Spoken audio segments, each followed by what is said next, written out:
مینا 11 ساله تمام عمرش را در زندان گذرانده است.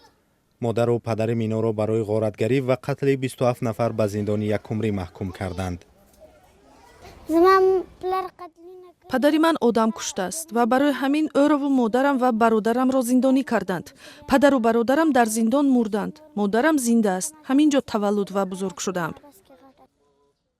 وقتی در بطن شیرینگل پیدا شد، او را از حلقه دار نجات داد. آرزوی اصلی این است که با مادرم اینجا را ترک کنم، خانه روم و برادران و خواهرانم را ببینم. این زندان یک مکتب خرد و جای بازی برای کودکان دارد. شیرینگل می تواند فقط تا 18 سالگی مینا را با خود نگه دارد. اگر رئیس جمهور اشرف غنی مرا از دخترم جدا کردن خواهد، باید اول مرا به دار آویزد. من یک لحظه به دخترم بودن نمی توانم. او زندگی من است.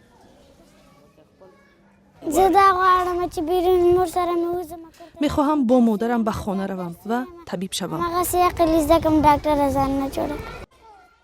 مینا فقط یکی از کودکان افغان است که بیگناه عمرش در زندان می‌گذرد. مثل او صدها کودک دیگر همراه مادرانشان در زندان‌های افغانستان زندگی می‌کنند.